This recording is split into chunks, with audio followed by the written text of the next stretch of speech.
A lot of big names today. Their 2023 recruiting class is still looking pretty good. We're talking about that and more on today's Locked On Utes. You are Locked On Utes, your daily podcast on the Utah Utes. Part of the Locked On Podcast Network. Your team every day.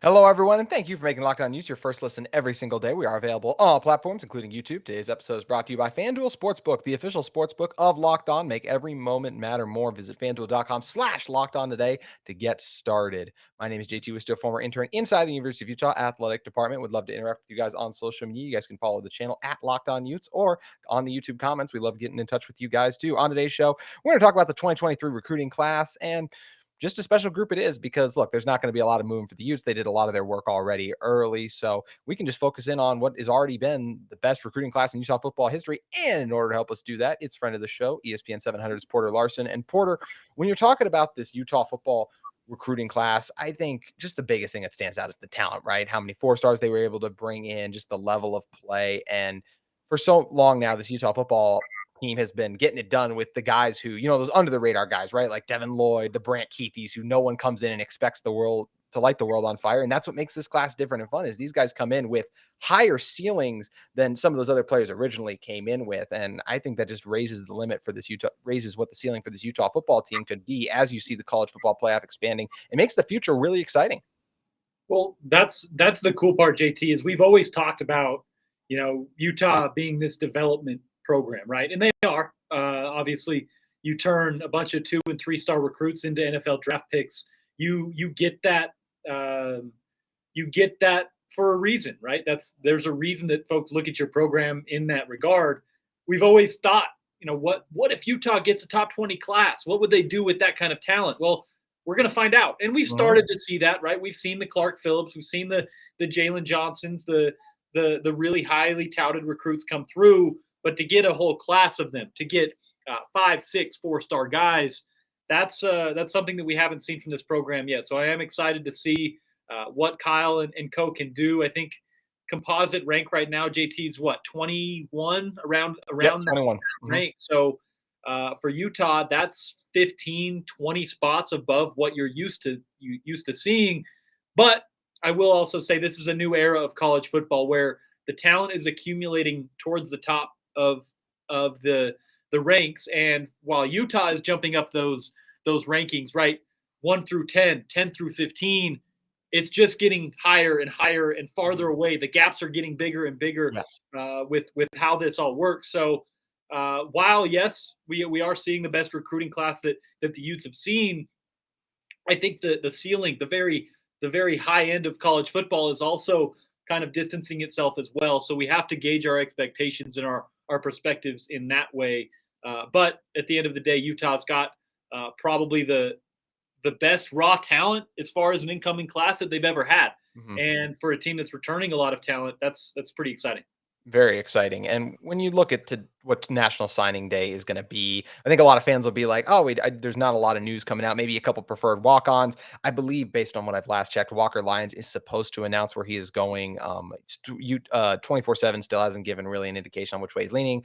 On3 has him heavily projected to Georgia still. I would be surprised if you guys will probably get a Locked On now from me if Lyons ends up committing to Utah somehow. He is going to serve a mission first, though, so it will be a little bit till we see him with the team. But he would kind of be just the extra. I don't even know if I want to say cherry, but just kind of like just the extra part of this piece for Utah if they were able to land him. But either way, staying with what this class has, I mean, this class really does have everything when you talk about it. Offensive linemen who are going to make a difference. You got outside threats like Mikey Matthews, secondary guys like Smith, Snowden, CJ Blocker to John Randall, Hunter Clegg. There's just a ton of guys on this team. Even a quarterback like Mac Howard. It really does feel like this class is almost everything. And I think the thing that excites me the most about this class, Porter, personally, is that talent in the offensive line. When you look at what Spencer Fano and Caleb Lomu have done at the high school level, and I just look at what a high ceiling they have. I mean, I've been able to call a couple of Fano's games this year, and you could tell like he's still growing into his body too. He's got to put on a little bit more strength, a little more muscle, but his technique and everything is already impeccable. And I think he has a great chance to be kind of the next Braden Daniels for this Utah football team that starts on the inside and eventually works his way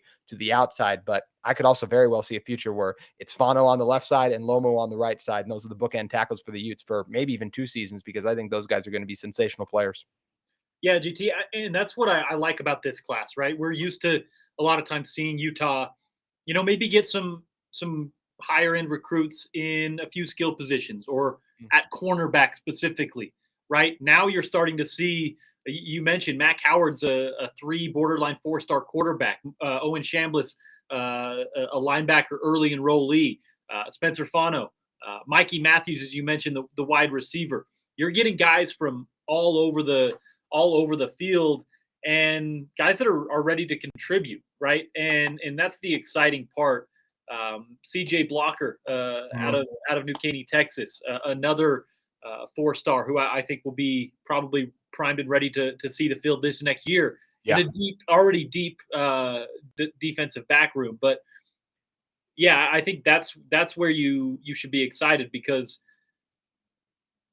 it's a very complete class, right? You aren't having a bunch of holes where, oh, I'm worried about this position or this position group. Not only are you filling needs that Utah has in this next year or two, you're getting guys that are going to be probably really productive, really contributing pieces 2-3 years down the line, right? Guys that are going to be those building blocks for programs, rather than maybe the guys who are going to be here for a year or two and try and jump to the pros like a Jalen or Clark Phillips. Yeah, and one of the things you talked about earlier was you mentioned how just college football is changing so much in terms of those gaps and everything like that too. Well, one of the things that's also obviously changed is just how the transfer portal works too, and that's another encouraging thing for this Utah football team is you bring in some of the talents you talked about with the younger guys, right? These recruits that in long term, it's like, okay, they don't need to see the field right away because you got other established guys you can play, you can develop them and turn them into really help them develop into really good college football players. But then you look at the transfer group for this Utah team too, and you just mentioned filling holes too. You bring in a receiver and Emery Simmons, you get your kicker and Cole Becker, guys like Miles Battle, an extra addition to the secondary. Logan Fano, going to be an exceptional pass rusher for this Utah team when he gets back to full strength. Leavani Demooney coming in at the inside backer position. So you're gonna love Leavani Demooney, by the way. Oh yeah, guy. I mean, a lot of folks probably recognize the name. They probably, or at least are familiar with it, right? He's a Utah kid out of Ridgeline High School, and Utah recruited him a little bit in the early process, but he was pretty surefire a Stanford guy, right? And we saw him in Salt Lake this year, and while Stanford was terrible, he was a real highlight of that game. Yes, we go back and watch Stanford tape throughout the year. That's a legitimate all-conference Pac-12 type player, and yeah, he'll fill in and step in seamlessly with this defense. Yeah, going to be a huge addition for this group, just like all these players are in this 2023 recruiting class. We're going to step back and in a moment talk about it a little bit further. But first, I want to talk to you guys about our friends at FanDuel Sportsbook. This year, the only app you need at your Super Bowl party is FanDuel, America's #1 sportsbook. We're really excited about a new sports betting partner for Locked On because they're the #1 sportsbook in America, FanDuel. And if you're new to FanDuel, that's even better. They have so many great features that make betting on sports super easy and fun. You can download FanDuel now so you can bet Super Bowl 57 with a no sweat first bet. You'll get up to $3,000 back in bonus bets if your first bet doesn't win. FanDuel lets you bet on everything from the money line to the point spread to who will score a touchdown. The FanDuel Sportsbook app is safe, secure, and super easy to use. Best of all, you can get paid with your winnings instantly. So join FanDuel today at FanDuel.com/locked on to claim your no sweat first bet on Super Bowl 57. That's FanDuel.com/locked on. Make every moment matter more with FanDuel, the official sports partner of the NFL. Also, I want to talk to you guys about a new thing we have exciting going on the Locked On Network. Locked On is heading to the Senior Bowl. You can get inside analysis from hosts that cover the NFL's next generation in college and find out which NFL draft boards these players will be climbing all in one place. Subscribe to Locked On NFL Draft for nightly live shows from the Senior Bowl on Tuesday, Wednesday, and Thursday at 9 p.m. ET. So 7 o'clock here. Make sure you guys head over and check out those shows. All right, Porter, coming back in. We talked a little bit about the duo of Fano and Lomu, and you mentioned CJ Blocker too, but there's another guy too when you're looking at the secondary is Smith Snowden, a guy from Utah. I've talked about it a few times on this podcast. One of the things that really excites me about this year's recruiting class is you bring in so much of the top talent in the state is staying in Utah and coming up on the hill to join the Utes. When you talk about getting Hunter Clegg away from Stanford. When you talk about Smith Snowden choosing Utah over BYU, Logan Fano, or excuse me, oh man, I'm getting all turned around here. So I just forgot. That's Spencer Fano I met, as I already talked about Logan earlier. But when you talk about Spencer coming over now too, from originally schools like Oregon, Clemson, Michigan, all really interested in him. Just keeping the top talent in the state is such a big thing because there is a lot of underrated talent in this state. And I think that's a huge plus for this Utah team is that you get this group of guys, these high profile players staying in state. And I think it speaks to the future too, that if you can continue to recruit this state at a high level, you can continue to be amongst the top teams in the Pac-12. Utah's a hot spot for football. I mean, per capita produces as many NFL players and draft picks as anywhere in the country, right? It's California, Florida, Ohio, the coastal states, and Utah. That's where NFL and college D1 players come from. Yeah. And it's really important to hit on a lot of these local guys because, as you mentioned, you can really get a foundation of a roster with just guys around here. Now, to build a real top flight program, you're going to have to expand your recruiting footprint. But Utah's done such a good job of kind of picking and choosing where they can do that. And obviously the Pac-12, the Power 5 ranks has helped in this last decade.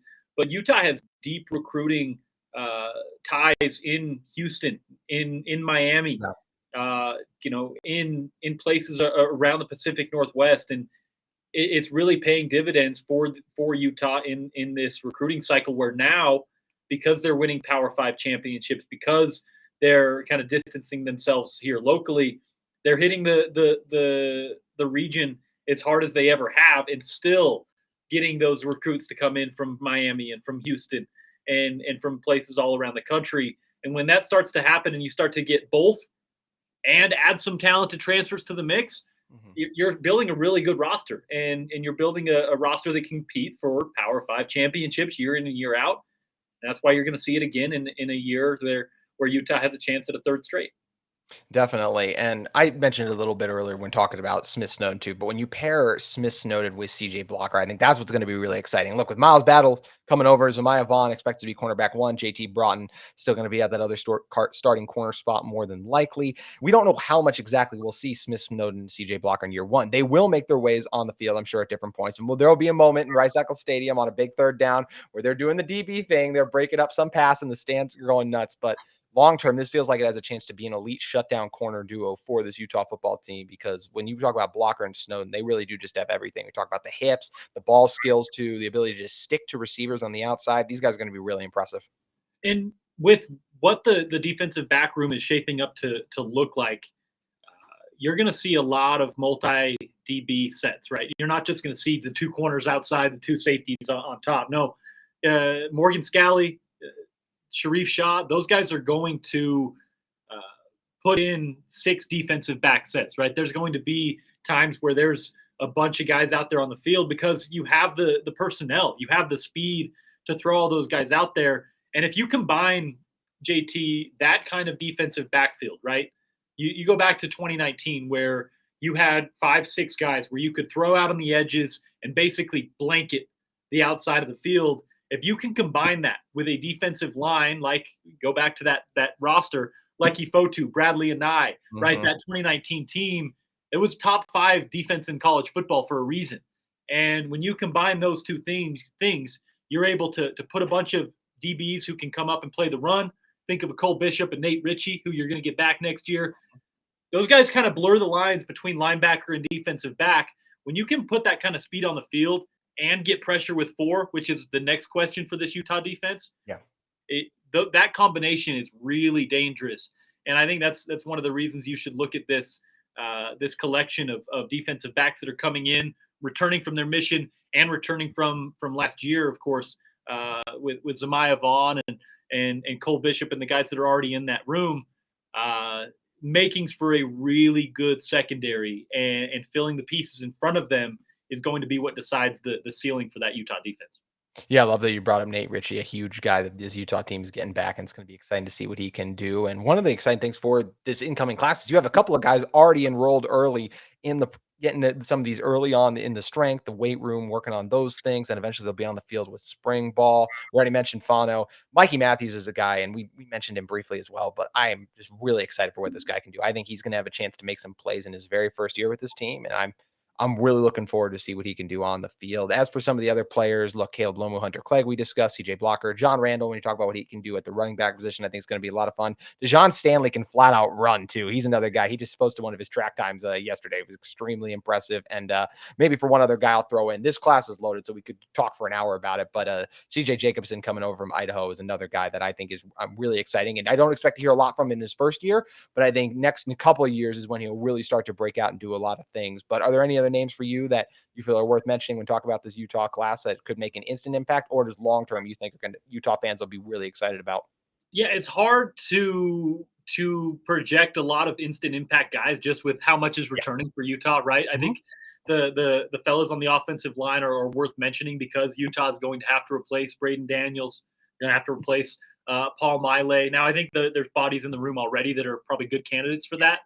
But to bring in a Caleb Lomu, to bring in the Fano kid, it just adds assurance to that offensive line group where early on, JT, I'm going to be really interested to see how the O-line is identifying certain things, right? Yeah. Picking up blitz packages, because Paul Miley was the architect of all that, right?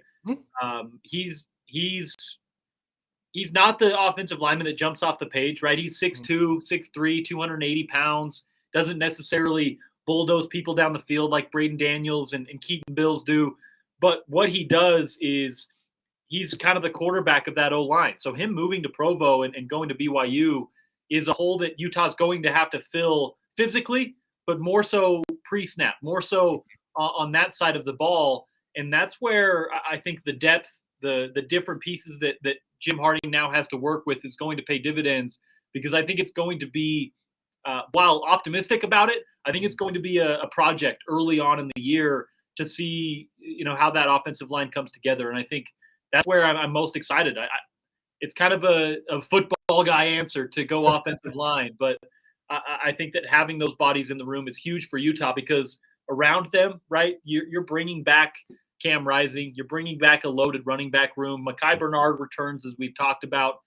Some questions outside, but with Brant Keithy back in the fold, and what I think is a pretty talented group of young wide receivers, Yep. Devon Bailey, who can kind of surface next year. That offensive line is going to dictate a lot of how this offense is producing. And yeah, I think some of those young guys are going to have to be big parts of it early.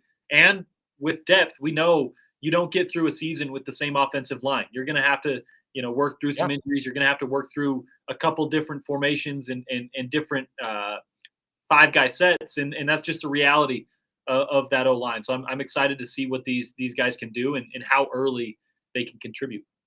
Yeah, I mean, you look at what last year Johnny Maya had to come in at center. He did a really good job. Let's go 2 years ago. How essential was Bam Olaseni to that Utah football team's success in 2021 when they captured their first Pac-12 championship? So always going to be happy to talk trenches here on Locked On Utes, because it is such an essential part of the game. And it's one of the reasons Utah has had so much success. We're going to talk a little bit more about the recruiting success Utah has had in terms of what the coaches and Coach Whittingham specifically have done to have this success in a moment. But first, I want to talk to you guys about our friends at Built Bar. If you're looking for a delicious treat but don't want all the fat and calories, then you got to try a Built Bar. We just got through the holidays, and I know my goal is to eat a little healthier this year. If you're like me and you want to eat healthier but don't want to compromise taste, then man, I've got just the thing for you. You got to try Built. With Built, healthy is actually tasty. Seriously, they're so delicious, you won't think they're good for you.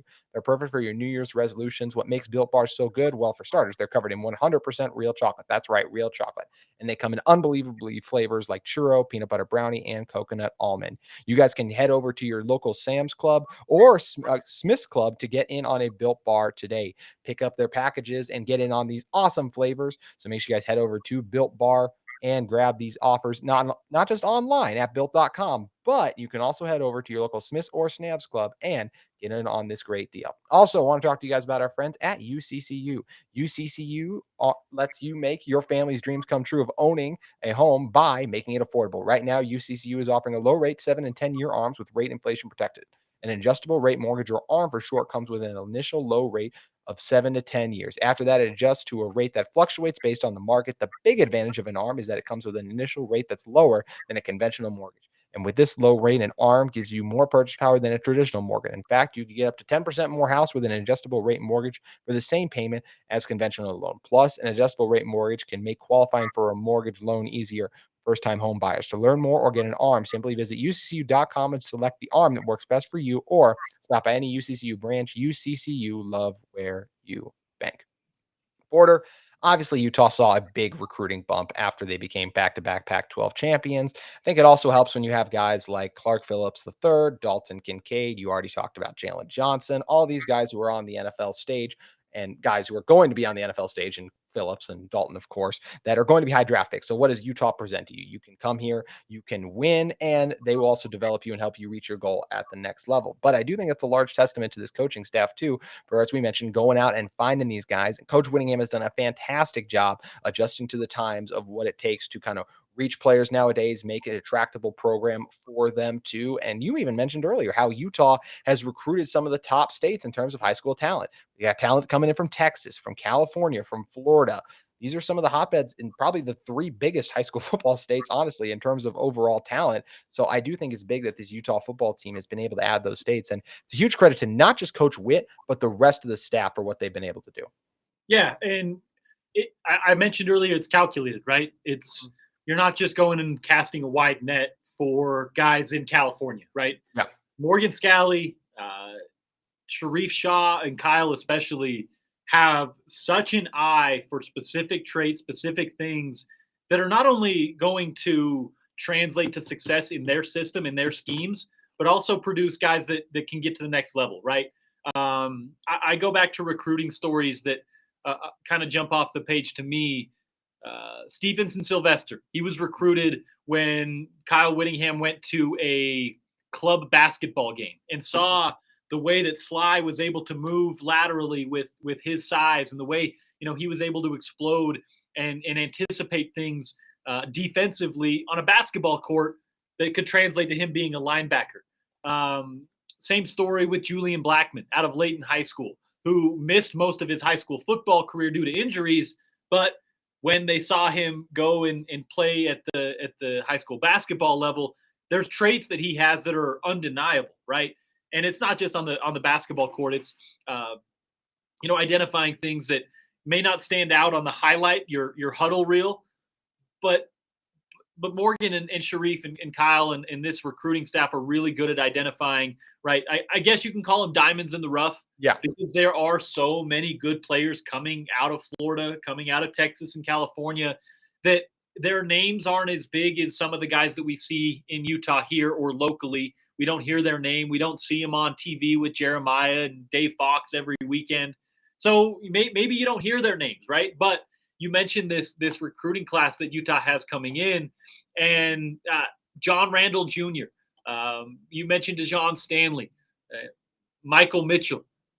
You go down this list of guys who are 4-star, 3-star, high-end 3-star recruits that maybe don't have as many offers. Maybe, they don't have 10,000 Instagram followers tuning into their live stream of their announcement, but they're going to turn into all-conference type players under the development of Kyle and this staff, because they have those traits that are going to translate to what Kyle and this staff want to do. So I think that's really a testament to how good they are at finding guys early as well, right? Because when they get in early on some of these guys that are maybe a little more unheralded, it sticks with them. It sticks with those kids. It sticks with the parents. It sticks with the coaches that are on those high school teams that are trying to also build relationships, right? That's, at the end of the day, that's as much about recruiting, or recruiting has as much to do with that as it does anything. Yes, NIL and this new space has brought different elements to recruiting, but it's still mostly about relationships. And Utah's really good at identifying those things early and getting in early. And then you start to see other schools. Once Utah offers or gets in on a guy, then it's like, oh, Washington, all these other schools on the West Coast start offering, because they know what Utah does and they know what Utah identifies, and they want in on it. And that's a real thing. If you go and watch and kind of analyze some of these recruits, you'll see Utah offer, and then all of a sudden a bunch of other schools will Yeah. start doing the same thing. Yeah, it's again partly in thanks to their track record of identifying those guys that fly a little under the radar.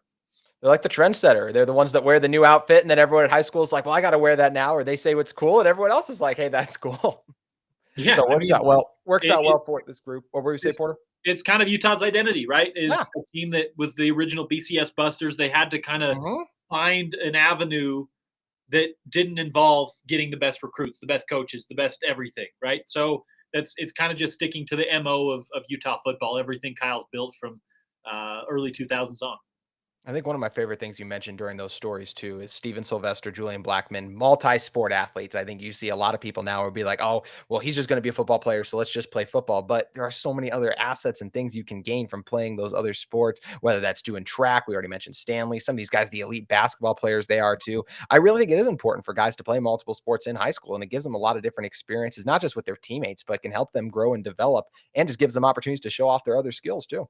Yeah, think of Britton Covey, a Mhm. guy who locally, yeah, he was really fun to watch in high school, right? You go back and watch his high school tape, and it's fun.